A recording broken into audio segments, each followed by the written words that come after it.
नमस्कार।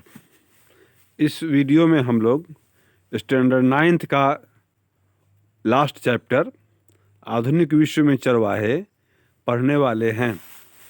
तो इसके पहले आपको स्टैंडर्ड 6, 7 और 8 का सारा चैप्टर अपलोड मैंने कर दिया है। स्टैंडर्ड 9th का आज ये अंतिम चैप्टर है। इसके बाद आपको स्टैंडर्ड 10th का सारा चैप्टर अपलोड करेंगे और उसके बाद 11th और 12th का भी अपलोड करना है। तो इस स्टैंडर्ड 6 से लेकर के स्टैंडर्ड 12 तक का NCERT का हिस्ट्री का इस चैनल पे आपको पूरी सामग्री मिल जाएगी। तो कॉम्पिटिटिव एग्ज़ाम्स के पॉइंट ऑफ व्यू से ये बहुत ही इम्पोर्टेंट है, इसलिए मैंने इसको स्टैंडर्ड 6 से लेकर के 12 तक एक ही चैनल पे अवेलेबल कराने का प्रयास किया है। और इसी तहत मैं ये स्टैंडर्ड 9th का आज लास्ट चैप्टर, जिसमें चैप्टर का नाम है आधुनिक विश्व में चरवाहे। चरवाही करने वाले, पशुओं को चराने वाले को बोलते हैं चरवाहा। तो उनका क्या पोजीशन है आधुनिक विश्व में, ये हम लोग इसमें पढ़ेंगे।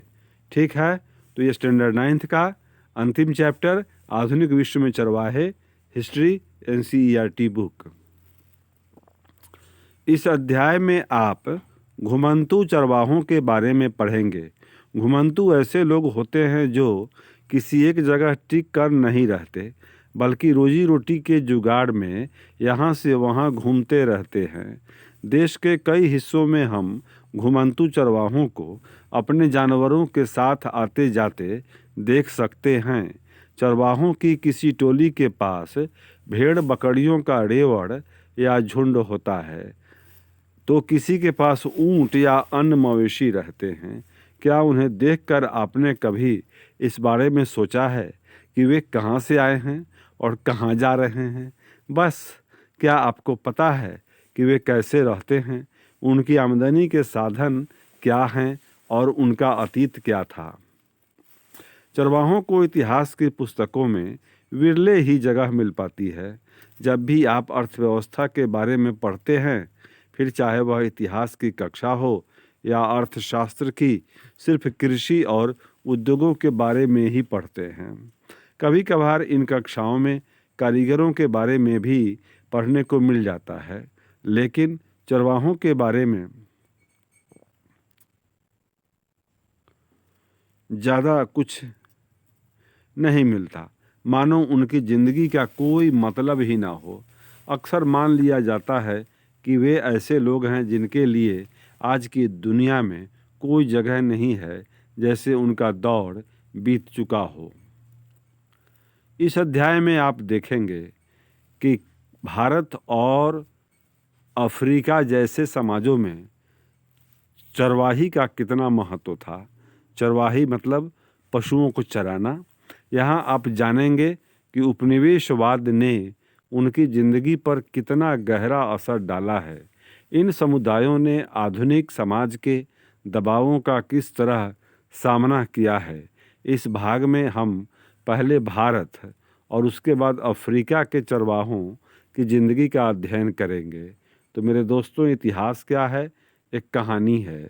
तो यह मानव समाज के विकास की कहानी है। तो इसे ध्यान से सुने।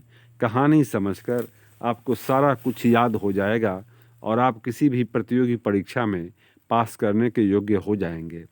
तो अब चैप्टर स्टार्ट करते हैं, घुमंतू चरवाहे और उनकी आवाजाही। घुमंतू चरवाहे और उनकी आवाजाही। चरवाहे घुमंतू होते हैं, एक जगह स्थिर नहीं रहते। वे इस वन से उस वन, इस मैदान से उस मैदान की यात्रा करते रहते हैं। पहाड़ों में जम्मू और कश्मीर के गुज्जर बकरवाल समुदाय के लोग भेड़ बकरियों के बड़े बड़े रेवड़ या झुंड रखते हैं। इस समुदाय के अधिकतर लोग अपने मवेशियों के लिए चारागाहों की तलाश में भटकते भटकते 19वीं सदी में यहाँ आए थे। जैसे जैसे समय बीतता गया, वे यहीं के होकर रह गए, यहीं बस गए। इसके बाद वे सर्दी गर्मी के हिसाब से अलग अलग चारागाहों में जाने लगे। जाड़ों में जब ऊंची पहाड़ियाँ बर्फ़ से ढक जाती, तो वे शिवालिक की निचली पहाड़ियों में आकर डेरा डाल लेते। जाड़ों में निचले इलाके में मिलने वाली सूखी झाड़ियाँ ही उनके जानवरों के लिए चारा बन जाती, चारा फूड। अप्रैल के अंत तक वे उत्तर दिशा में जाने लगते। गर्मियों के चारागाहों के लिए इस सफ़र में कई परिवार काफिला बनाकर साथ साथ चलते थे। वे पीर पंजाल के दर्रों को पार करते हुए कश्मीर की घाटी में पहुंच जाते। जैसे ही गर्मियां शुरू होती, जमी हुई बर्फ़ की मोटी चादर पिघलने लगती और चारों तरफ हरियाली छा जाती। इन दिनों में यहाँ उगने वाली तरह तरह की घास से मवेशियों का पेट भी भर जाता था और उन्हें सेहतमंद खुराक भी मिल जाती थी। सितंबर के अंत में बकरवाल एक बार फिर अपना बोरिया बिस्तर समेटने लगते। इस बार वे वापस अपने जाड़ों वाले ठिकाने की तरफ नीचे की ओर चले जाते। जब पहाड़ों की चोटियों पर बर्फ़ जमने लगती तो वे निचली पहाड़ियों की शरण में चले जाते। पास के ही पहाड़ों में चरवाहों का एक और समुदाय रहता था। हिमाचल प्रदेश के इस समुदाय को गद्दी कहते हैं। ये लोग मौसमी उतार चढ़ाव का सामना करने के लिए इसी तरह सर्दी गर्मी के हिसाब से अपनी जगह बदलते रहते थे। वे भी शिवालिक की निचली पहाड़ियों में अपने मवेशियों को झाड़ियों में चराते हुए जाड़ा बिताते थे। अप्रैल आते आते वे उत्तर की तरफ चल पड़ते और पूरी गर्मियाँ लाहौल और स्पीति में बिता देते। जब बर्फ़ पिघलती और ऊंचे दर्रे खुल जाते तो उनमें से बहुत सारे ऊपरी पहाड़ों में स्थित घास के मैदानों में जा पहुंचते थे। सितंबर तक वे दोबारा वापस चल पड़ते। वापसी में वे लाहौल और स्पीति के गांवों में एक बार फिर कुछ समय के लिए रुकते। इस बीच वे गर्मियों की फसलें काटते और सर्दियों की फसलों की बुआई करके आगे बढ़ जाते। यहाँ से वे अपने रेवड़ झुंड को लेकर शिवालिक की पहाड़ियों में जारों वाले चारागाहों में चले जाते और अगली अप्रैल में भेड़ और बकरियाँ लेकर वे दोबारा गर्मियों के चारागाहों की तरफ रवाना हो जाते। आइए अब जरा और पूर्व की तरफ चलें। गढ़वाल और कुमायूं के गुज्जर चरवाहे सर्दियों में भावड़ के सूखे जंगलों की तरफ और गर्मियों में ऊपरी घास के मैदानों बुग्याल की तरफ चले जाते थे। इनमें से बहुत सारे हरे भरे चारागाहों की तलाश में 19वीं सदी में जम्मू से उत्तर प्रदेश की पहाड़ियों में आए थे और बाद में यहीं बस गए। सर्दी गर्मी के हिसाब से हर साल चारागाह बदलते रहने का यह चलन हिमालय के पर्वतों में रहने वाले बहुत सारे चरवाहा समुदायों में दिखाई देता था। यहाँ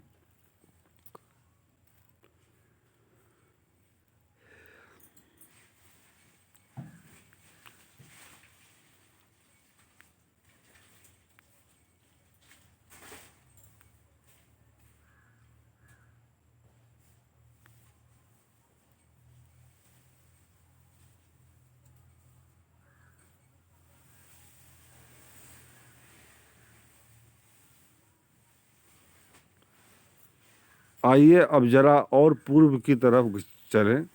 गढ़वाल और कुमायूं के गुज्जर चरवाहे सर्दियों में भावड़ के सूखे जंगलों की तरफ और गर्मियों में ऊपरी घास के मैदानों बुग्याल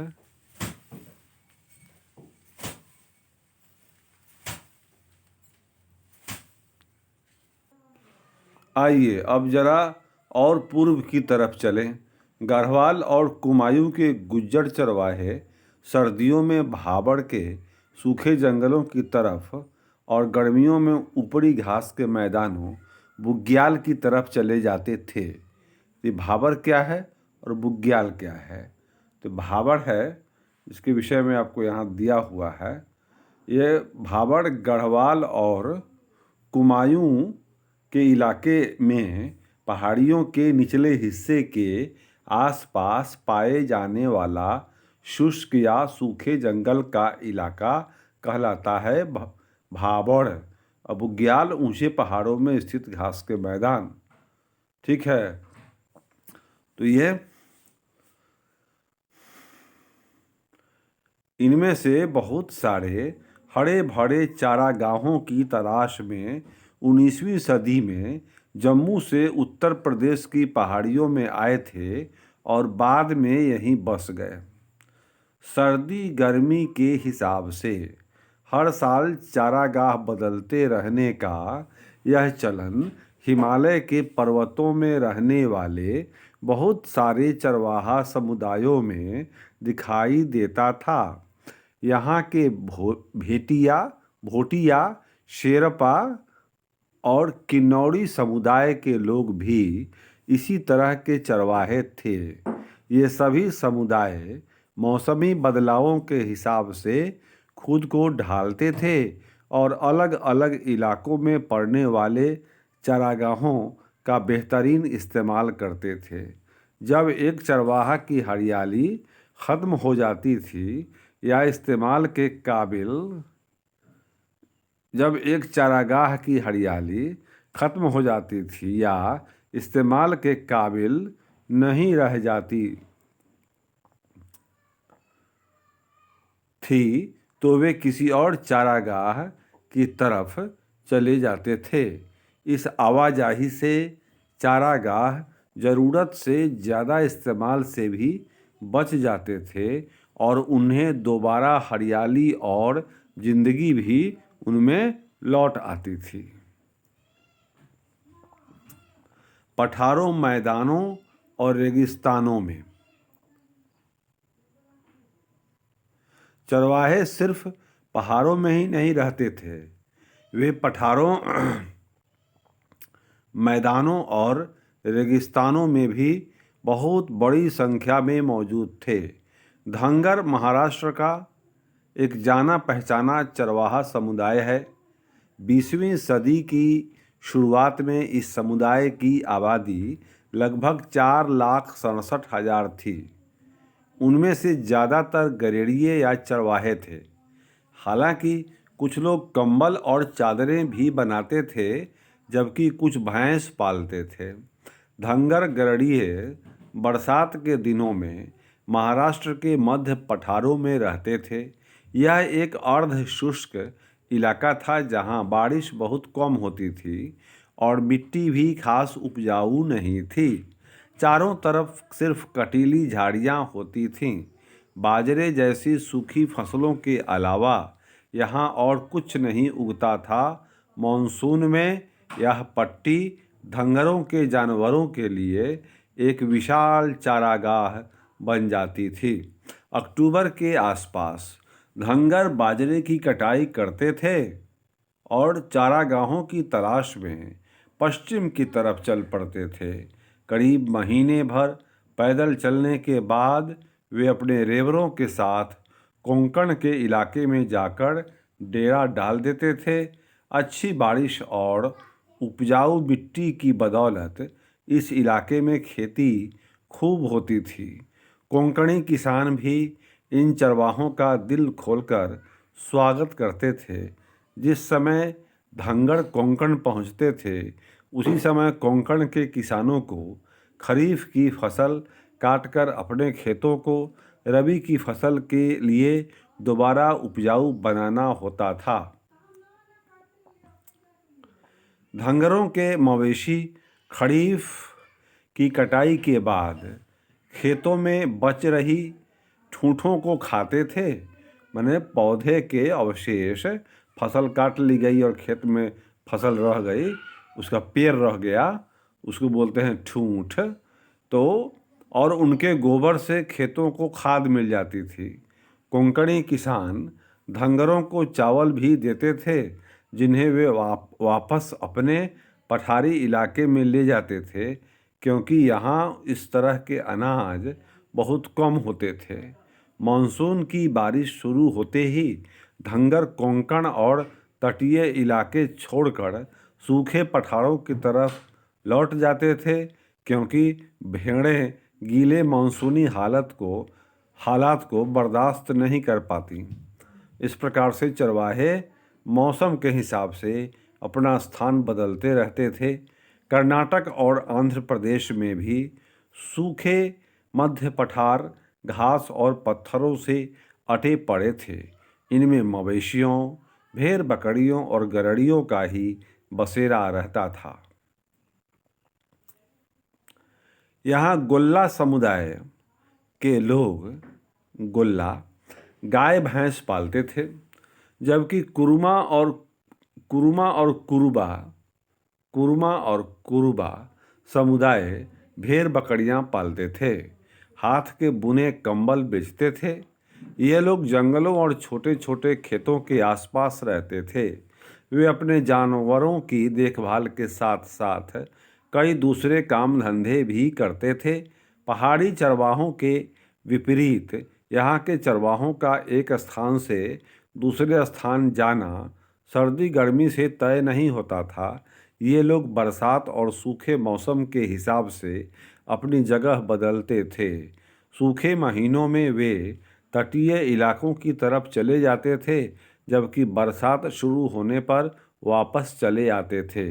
मानसून के दिनों में तटीय इलाकों में जिस तरह के गीले दलदली हालात पैदा हो जाते थे, वे सिर्फ भैंसों को ही रास आ सकते थे। ऐसे समय में बाकी जानवरों को सूखे पठारी इलाकों में ले जाना जरूरी था। चरवाहों में एक जाना पहचाना नाम बंजारों का भी है। बंजारे उत्तर प्रदेश, पंजाब, मध्य प्रदेश, महाराष्ट्र के कई इलाकों में रहते थे। ये लोग बहुत दूर दूर तक चले जाते थे और रास्ते में अनाज और चारे के बदले गांव वालों को खेत जोतने वाले जानवर और दूसरी चीज़ें बेचते जाते थे। वे जहां भी जाते अपने जानवरों के लिए अच्छे चारागाहों की खोज में रहते। राजस्थान के रेगिस्तानों में राइका समुदाय रहता था। राइका इस इलाके में बारिश का कोई भरोसा नहीं था। होती भी थी तो बहुत कम। इसीलिए खेती की उपज हर साल घटती बढ़ती रहती थी। बहुत सारे इलाकों में तो दूर दूर तक कोई फसल होती ही नहीं थी। इसके चलते राइका खेती के साथ साथ चरवाही का काम भी करते थे। बरसात में तो बाड़मेर, जैसलमेर, जोधपुर और बीकानेर के राइका गाँवों में ही रहते थे, क्योंकि इस दौरान उन्हें वहीं चारा मिल जाता था। पर अक्टूबर आते आते ये चारागाह सूखने लगते थे। नतीजतन ये लोग नए चारागाहों की तलाश में दूसरे इलाकों की तरफ निकल जाते थे और अगली बरसात में ही वापस लौटते थे। राइकाओं का एक तबका ऊंट पालता था, जबकि कुछ भेड़ बकरियां पालते थे। इस तरह हम देखते हैं कि चरवाहा समुदायों की जिंदगी कई चीज़ों के बारे में काफ़ी सोच विचार करके आगे बढ़ती थी। उन्हें इस बात का हमेशा ख्याल रखना पड़ता था कि उनके रेवड़ एक इलाके में कितने दिन तक रह सकते हैं और उन्हें कहाँ पानी और चारागाह मिल सकते हैं। उन्हें न केवल एक इलाके में से दूसरे इलाके में जाने का सही समय चुनना पड़ता था, बल्कि यह भी देखना पड़ता था कि उन्हें किन इलाकों में गुजरने की छूट मिल पाएगी और किन इलाकों से नहीं। सफ़र के दौरान उन्हें रास्ते में पड़ने वाले गांवों के किसानों से भी अच्छे संबंध बनाने पड़ते थे, ताकि उनके जानवर किसानों के खेतों में घास चर सकें और उनको उपजाऊ बनाते चलें। अपनी रोजी रोटी के जुगाड़ में उन्हें खेती, व्यापार और चरवाही ये सारे काम करने पड़ते थे। आइए अब देखें कि औपनिवेशिक शासन के दौरान यानी अंग्रेज़ों के ज़माने में चरवाहों का जीवन किस तरह बदला। क्या असर पड़ा औपनिवेशिक शासन का चरवाहों के जीवन पर, अब आगे इसी पर चर्चा करेंगे। पुष्कर का ऊंट मेला, पुष्कर राजस्थान में है, वहाँ ऊँटों का मेला लगता है। औपनिवेशिक शासन और चरवाहों का जीवन। औपनिवेशिक शासन के दौरान चरवाहों की जिंदगी में गहरे बदलाव आए। उनके चारागाह सिमट गए, इधर उधर आने जाने पर बंदिशें लगने लगीं और उनसे जो लगान वसूल किया जाता था उसमें भी वृद्धि हुई। खेती में उनका हिस्सा घटने लगा और उनके पेशे और हुनरों पर भी बहुत बुरा असर पड़ा। आइए देखें कि यह सब कैसे और क्यों हुआ। पहली बात, अंग्रेज सरकार चारागाहों को खेती की ज़मीन में तब्दील कर देना चाहती थी। ज़मीन से मिलने वाला लगान उसकी आमदनी का एक बड़ा स्रोत था।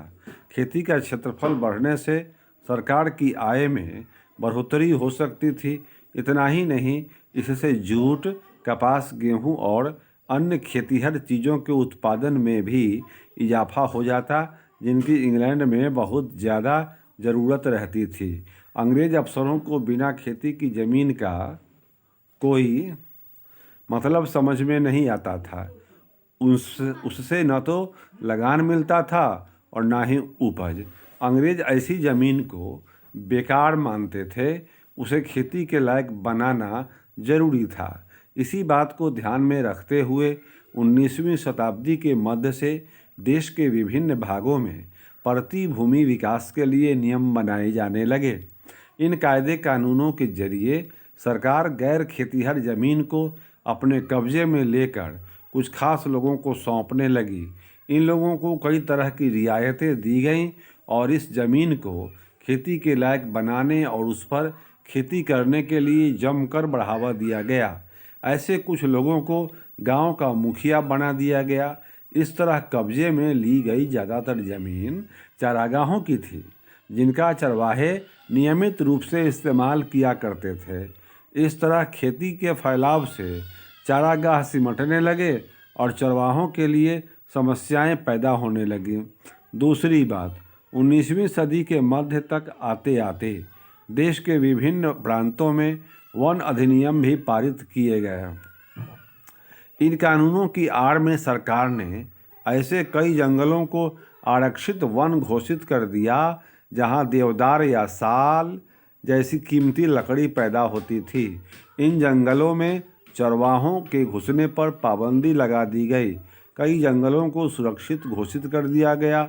इन जंगलों में चरवाहों को चरवाही के कुछ परंपरागत अधिकार तो दे दिए गए, लेकिन उनकी आवाजाही पर फिर भी बहुत सारी बंदिशें लगी रहीं।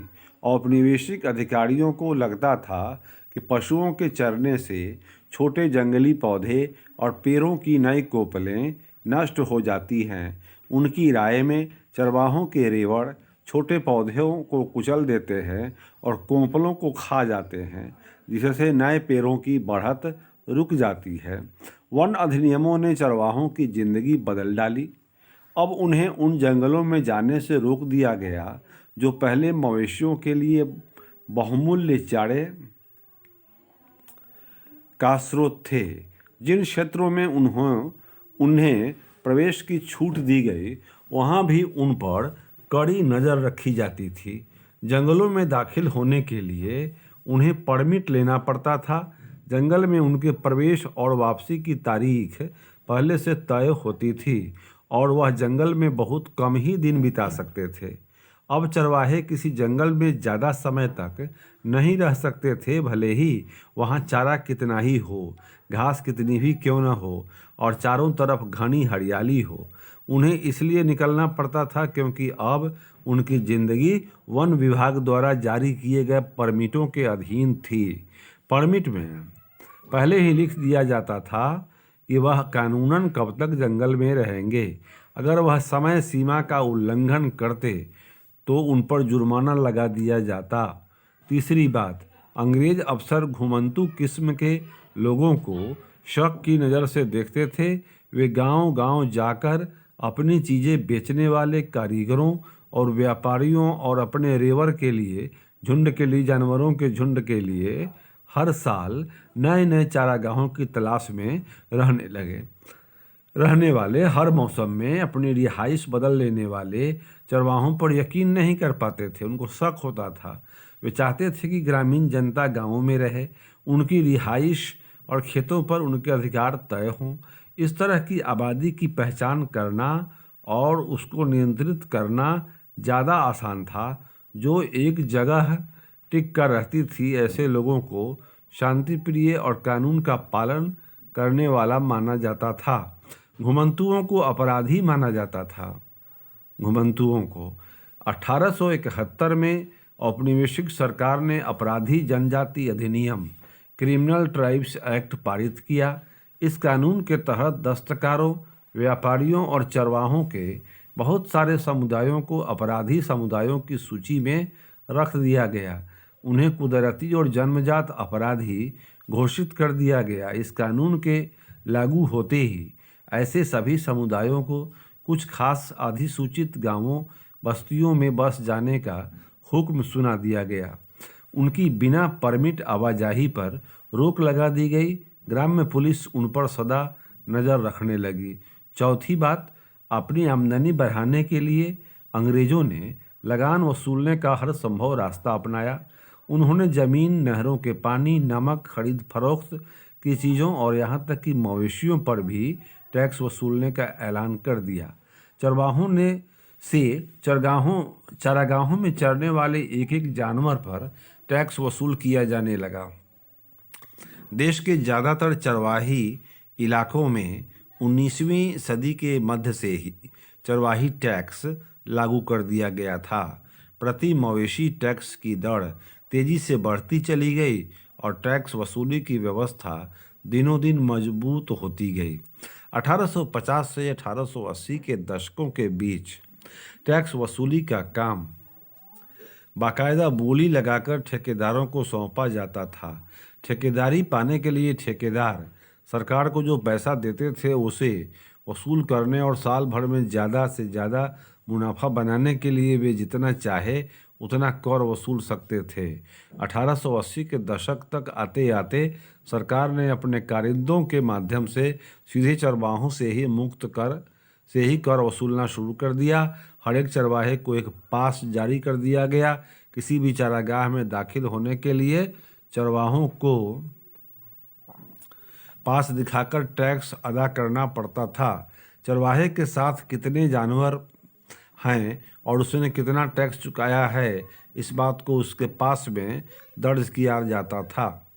इन बदलावों ने चरवाहों की ज़िंदगी को किस तरह प्रभावित किया? तो इन चीज़ों की वजह से चारागाहों की गंभीर कमी पैदा हो गई। जैसे जैसे ज़्यादा से ज़्यादा चारागाहों को सरकारी कब्जे में लेकर उन्हें खेतों में बदला जाने लगा, वैसे वैसे चारागाहों के लिए उपलब्ध इलाका सिकुड़ने लगा।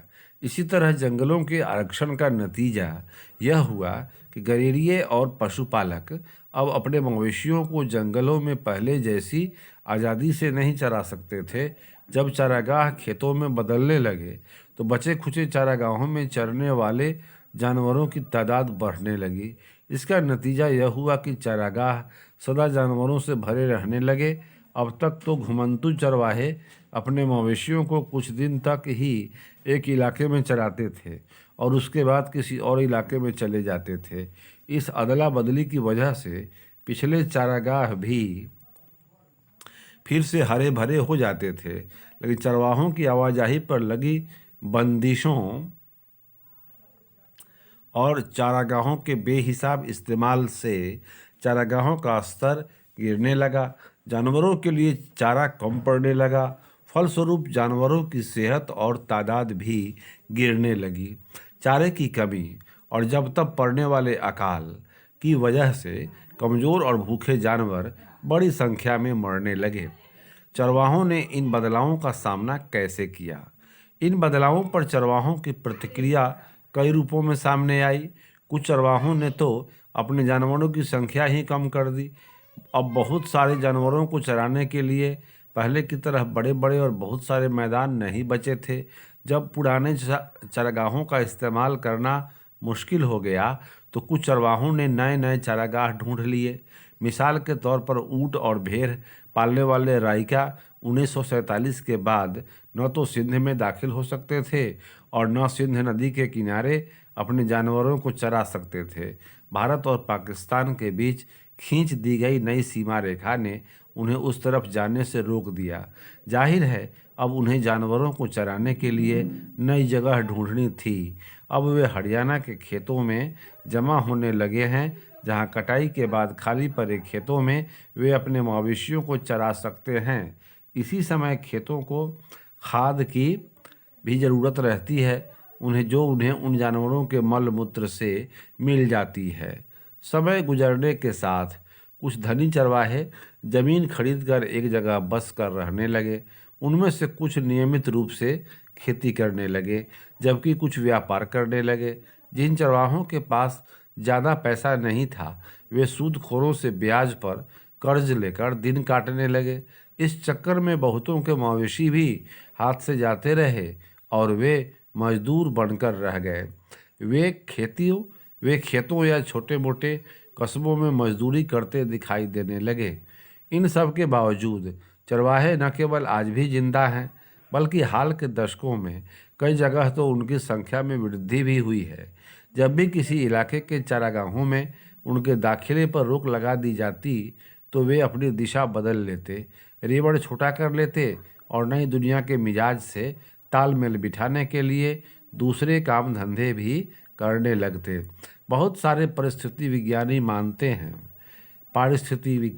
मानते हैं कि सूखे इलाकों और पहाड़ों में जिंदा रहने के लिए चरवाही ही सबसे व्यवहारिक रास्ता है। बहरहाल, चरवाहों पर इस तरह के बदलाव सिर्फ हमारे देश में ही नहीं थोपे गए। दुनिया के बहुत सारे इलाकों में नए कानूनों और बसाहट के नए तौर तरीकों ने उन्हें आधुनिक दुनिया में आ रहे बदलावों के मुताबिक अपनी ज़िंदगी का ढर्रा बदलने पर मजबूर किया है। आधुनिक विश्व में आए इन बदलावों से निपटने के लिए बाकी देशों के चरवाहों ने क्या रास्ते अपनाए, अब हम लोग उसके विषय में थोड़ी चर्चा करेंगे। अफ्रीका में चरवाहा जीवन। आइए अब जरा अफ्रीका की तरफ चलें, जहां दुनिया की आधी से ज़्यादा आबादी चरवाहा है। आज भी अफ्रीका के लगभग 2.25 करोड़ लोग रोजी रोटी के लिए किसी न किसी तरह की चरवाही गतिविधियों पर ही आश्रित हैं। इनमें बेदुइन्स, बर्बेयर्स, मासाई, सोमाली, बोरान और तुर्काना जैसे जाने माने समुदाय भी शामिल हैं। इनमें से ज़्यादातर अब अर्ध शुष्क घास के मैदानों या सूखे रेगिस्तानों में रहते हैं, जहां वर्षा आधारित खेती करना बहुत मुश्किल है। यहाँ के चरवाहे गाय, बैल, ऊँट, बकरी, भेड़ और गधे पालते हैं और दूध, मांस, पशुओं की खाल और ऊन आदि बेचते हैं। कुछ चरवाहे व्यापार और यातायात संबंधी काम भी करते हैं। कुछ चरवाही के साथ साथ खेती भी करते हैं। कुछ लोग चरवाही से होने वाली मामूली आय से गुजर नहीं हो पाने पर कोई भी धंधा कर लेते हैं। हिंदुस्तान की तरह अफ्रीकी चरवाहों की ज़िंदगी में भी औपनिवेशिक और उत्तर औपनिवेशिक काल में गहरे बदलाव आए हैं। आखिर क्या थे वे बदलाव?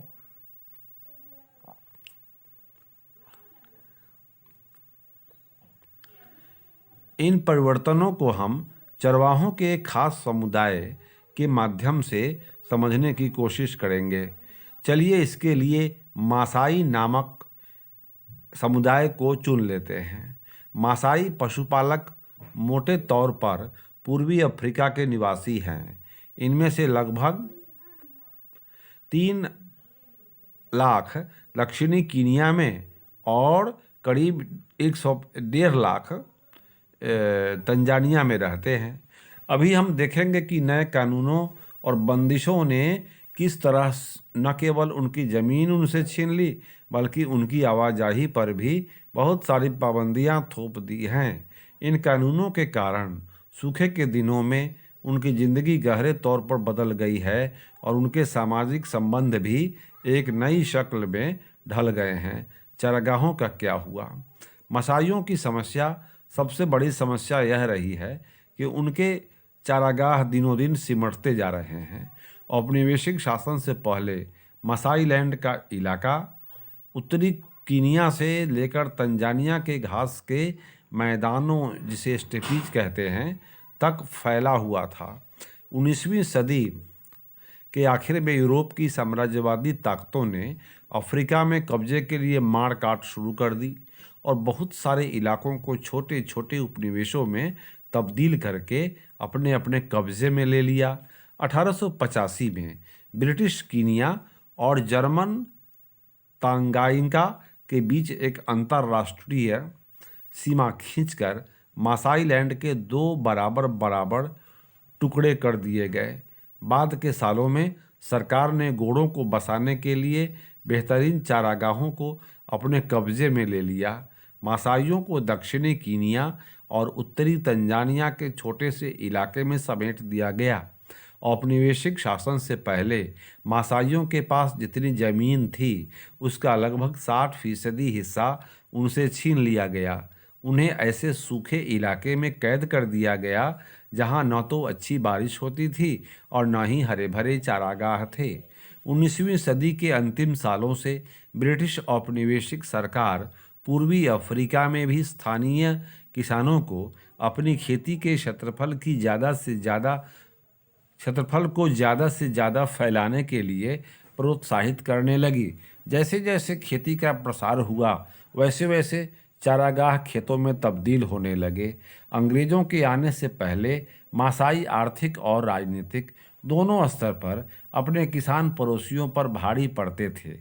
औपनिवेशिक शासन के अंत तक आते आते यह समीकरण बिल्कुल उलट चुका था। बहुत सारे चारागाहों को शिकारगाह बना दिया गया। कीनिया में मासाई मारा और सांबुरू नेशनल पार्क और तंजानिया में सेरेंगेटी पार्क जैसे शिकारगाह इसी तरह अस्तित्व में आए। इन आरक्षित जंगलों में चरवाहों का आना जाना था। इन इलाकों में न तो वे शिकार कर सकते थे और न अपने जानवरों को चरा सकते थे। ऐसे बहुत सारे आरक्षित जंगलों में अब तक मासाई अपने ढोर डंगर चराया करते थे। मिसाल के तौर पर सेनेटरी नेशनल पार्क का 14,760 वर्ग किलोमीटर से भी ज़्यादा क्षेत्रफल मासाइयों के चारागाहों पर कब्जा करके बनाया गया था।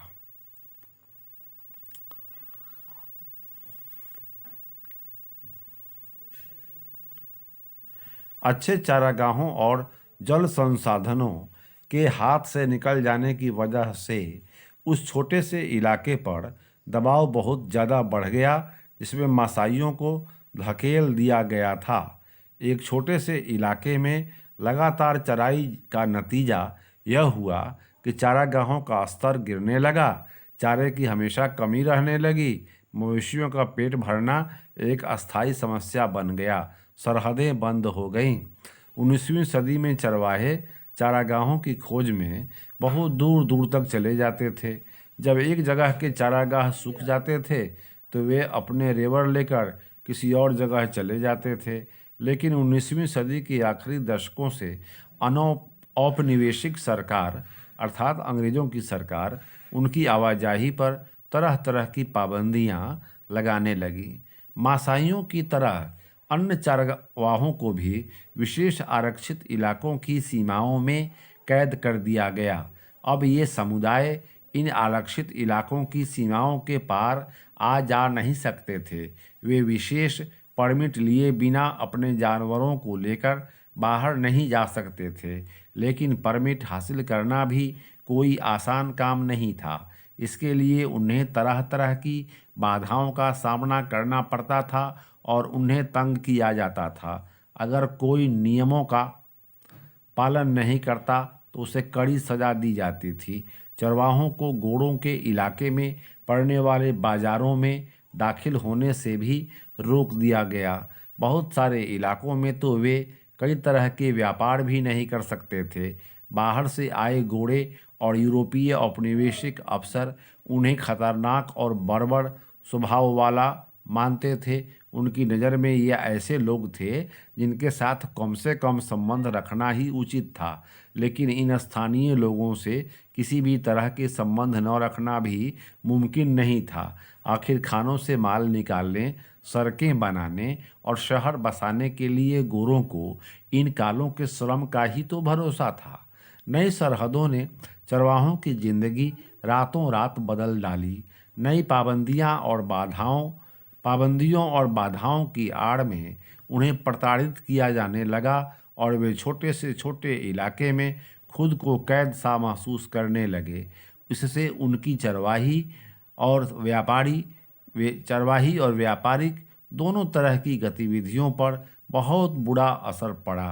अब तक चरवाहे न केवल मवेशी चराते थे बल्कि तरह तरह के व्यवसाय भी किया करते थे। औपनिवेशिक शासन के अंतर्गत थोप दी गई बंदिशों से उनका व्यापार बंद तो नहीं हुआ, लेकिन अब उस पर तरह तरह के अंकुश जरूर लग गए। जब चारागाह सूख जाते हैं, सूखा दुनिया भर के चरवाहों की जिंदगी पर असर डालता है। जिस साल बारिश नहीं होती और चारागाह सूख जाते हैं, अगर उस साल मवेशियों को किसी हरे भरे इलाके में न ले जाया जाए तो उनके सामने भुखमरी का संकट पैदा हो जाता है। इसीलिए परंपरागत तौर पर चरवाहे घुमंतू स्वभाव के लोग होते हैं। वे यहाँ से वहाँ जाते ही रहते हैं। इसी घुमंतू पने की वजह से वे बुरे वक्त का सामना कर पाते हैं और संकट से बच निकलते हैं। लेकिन औपचारिक शासन की स्थापना के बाद तो मासाइयों को एक निश्चित इलाके में कैद कर दिया गया। उनके लिए एक इलाका आरक्षित कर दिया गया और चारागाहों की खोज में यहाँ वहाँ भटकने पर रोक लगा दी गई। उन्हें बेहतरीन चारागाहों से महरूम कर दिया गया और एक ऐसी अर्ध शुष्क पट्टी में रहने पर मजबूर किया गया जहाँ सूखे की आशंका हमेशा बनी रहती थी, क्योंकि ये लोग संकट के समय भी अपने जानवरों को लेकर ऐसी जगह नहीं जा सकते थे जहां उन्हें अच्छे चारागाह मिल सकते थे। इसलिए सूखे के सालों में मासाइयों के बहुत सारे मवेशी भूख और बीमारियों की वजह से मारे जाते थे। 1930 की एक जांच से पता चला कि कीनिया में मासाइयों के पास 7,20,000 मवेशी, 8,20,000 भेड़ और 1,71,000 गधे थे। 1933 और 1934 में पड़े केवल 2 साल के सूखे के बाद इनमें से आधे से ज़्यादा जानवर मर चुके थे। जैसे जैसे चरने की जगह सिकुड़ती गई, सूखे के दुष्परिणाम भयानक रूप लेते चले गए। बार बार आने वाले बुरे सालों की वजह से चरवाहों के जानवरों की संख्या में लगातार गिरावट आती गई। सब पर एक जैसा असर नहीं पड़ा। औपनिवेशिक काल में अफ्रीका के बाकी स्थानों की तरह मसाईलैंड में भी आए बदलावों ने से सारे चरवाहों पर एक जैसा असर नहीं पड़ा। उपनिवेश बनने से पहले मासाई समाज के 2 सामाजिक श्रेणियों में बटा हुआ था, वरिष्ठ जन एल्डर्स और योद्धा वॉरियर्स। वरिष्ठ जन शासन चलाते थे और समुदाय से जुड़े मामलों पर विचार विमर्श करने और अहम फैसले लेने के लिए वे समय समय पर सभा करते थे। योद्धाओं में ज़्यादातर नौजवान होते थे, जिन्हें मुख्य रूप से लड़ाई लड़ने और कबीले की हिफाजत के लिए तैयार किया जाता था। वे समुदाय की रक्षा करते थे और दूसरे कबीलों के मवेशी छीन कर लाते थे। जहाँ जानवर ही संपत्ति हो, वहाँ हमला करके दूसरों के जानवर छीन लेना एक महत्वपूर्ण काम होता था। अलग अलग चरवाहा समुदायों की ताकत इन्हीं हमलों से तय होती थी। युवाओं को योद्धा वर्ग का हिस्सा तभी माना जाता था जब वे दूसरे समूह के मवेशियों को छीनकर और युद्ध में बहादुरी का प्रदर्शन करके अपनी मर्दानगी साबित कर देते थे। फिर भी वे वरिष्ठ जनों के नीचे रहकर ही काम करते थे। मासाइयों के मामले की देखभाल करने के लिए अंग्रेज सरकार ने कई ऐसे फैसले लिए जिनसे आने वाले सालों में बहुत सारे असर पड़े। उन्होंने कई मासाई उप समूहों के मुखिया तय कर दिए और अपने अपने कबीले के सारे मामलों की जिम्मेदारी उन्हें ही सौंप दी। इसके बाद उन्होंने हमलों और लड़ाइयों पर पाबंदी लगा दी। इस तरह वरिष्ठ जनों और योद्धाओं दोनों की परंपरागत सत्ता बहुत कमज़ोर हो गई। जैसे जैसे समय बीता, औपनिवेशिक सरकार द्वारा नियुक्त किए गए मुखिया माल इकट्ठा करने लगे। उनके पास नियमित आमदनी थी, जिससे वे जानवर, साजो सामान और ज़मीन खरीद सकते थे। वे अपने गरीब पड़ोसियों को लगान चुकाने के लिए कर्ज पर पैसा देते थे। उनमें से ज़्यादातर बाद में शहरों में जाकर बस गए और व्यापार करने लगे। उनके बीवी बच्चे गांव में ही रहकर जानवरों की देखभाल करते थे। उन्हें चरवाही और गैर चरवाही दोनों तरह की आमदनी होती थी। अगर वे उनके जानवर किसी वजह से घट जाएं तो वे जानवर खरीद सकते थे। जो चरवाहे सिर्फ अपने जानवरों के सहारे जिंदगी बसर करते थे उनकी हालत अलग थी। उनके पास बुरे वक्त का सामना करने के लिए अक्सर साधन नहीं होते थे। युद्ध और अकाल के दौरान उनका सब कुछ खत्म हो जाता था, तब उन्हें काम की तलाश में आसपास के शहरों की शरण लेनी पड़ती थी। कोई कच्चा माल कोयला जलाने का काम करने लगता था तो कोई कुछ और करता था। जिनकी तकदीर ज़्यादा अच्छी थी उन्हें सड़क या भवन निर्माण कार्यों में काम मिल जाता था। इस तरह मासाई समाज में दो स्तरों पर बदलाव आए।